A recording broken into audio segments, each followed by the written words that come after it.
እንዴት ናችሁ? ደህና ናችሁ ወይ? እኔ ሰላም ነኝ፣ እግዚአብሔር ይመስገን። እናንተም ጋር ሁሉ ነገር ሰላም እንደሆነ ተስፋ አደርጋለሁ። እኔ ሃሮኒ ነኝ። ሁሉም የተከበራችሁ የሃሮ ቤተሰቦች እስከ ዛሬ ድረስ ቪዲዮ አልመጣሁም ነበረ። አሁን በቪዲዮ መጥቻለሁ። ያው እንግዲህ በስደት ስትኖሩ ታውቃላችሁ፣ ብዙ እህቶቼ ሃሮኒ ጠፋሽ እያላችሁ ነበረ።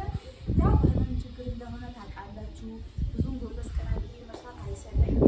በቃ ቤጸበል አንዴ ምን እያልኩኝ ነው የምሆነው። አሁንም ቢሆን ትንሽ ምንጣፍ ከዛ ይዤ የመጣሁት ነበረ። አንድ ጓደኛዬ ደግሞ በቃ ወደ አገር ስትሄድ ይሄ ተስማምተንበት ተሰጠችኝ። እኔ ደግሞ ውሃም ይቸግራል፣ ምንም ይቸግራል። እስኪ እሺ ካለችኝ ወደ አካባቢ ዳገብቼ ይሄ ምንጣፍ ውሃ ችግር የለም ወይ እዚህ ጋር ልጠወል እጠይቃታለሁ። ምትለኝ መልስ ከእናንተ ጋር እናያለን ማለት ነው። ሰላም አንቺ ምን እየሰራሽ ነው? እዚህ አንዴ ይቅርታ፣ ምንም ችግር የለውም። ዝም ብዬ እኮ ነው እዚህ ጋር ምንጣፉን ላጥብ ዘርግቼ ነበረ። ችግር የለውም። ኧረ ልጆችን ጉንፋን አታስይዥብን። ኧረ ለዚህ አንሺ አንቺ። ኧረ ይቺ ደግሞ ምን ሆናት? እንደው እንደዚህ ነው የምላችሁ። አረባክን ያላችሁ እህቶች ምላችሁ ነገር ስሙኝ። ይሄ የያዛችሁ ዝም ብለን ያስሩ ወለደች እንዲህ ያለት የጆንደረት ብለን የምንልከው ብር ማለት ደግሞ ይኸውላችሁ ለእኛ ለራሳችን ብንሆን እንደዚህ አንሆንም ነበረ። ኧረ ልጆችን ጉንፋን አታስይዥብን። ጸለይ ነው ቻች አቲ ተለይ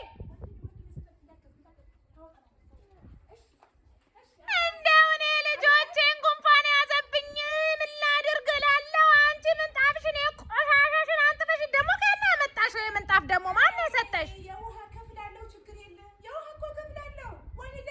አንቺ የሚከፍል ክፈልሽና እንዲያሳስበሽ ውጪ ነው እኮ የምልሽ። እንደው እቺ ምን ሆናት? የቤት ኪራይ ከዛሬ ጀምሮ ትጨምሪያታለሽ። ይኸውልሽ ይሄ ምንጣፍሽን ቶሎ ብለሽ አንሺ፣ እንደው ቶሎ በይ።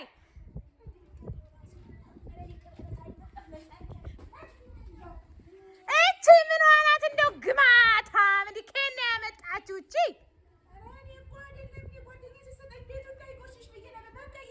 ኧረ ልጆችን በሽታ አትግደይብኝ።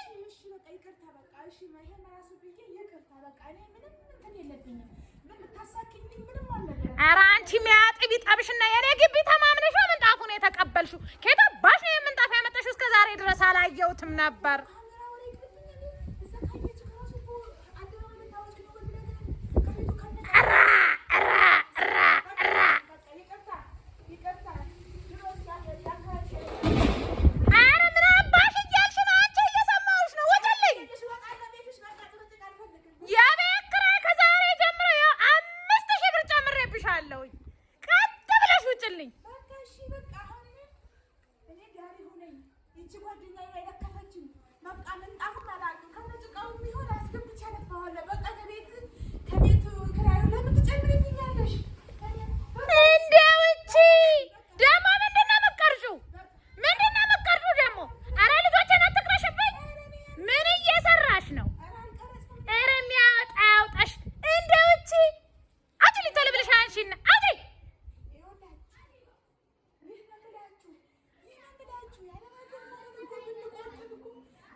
ቆጥ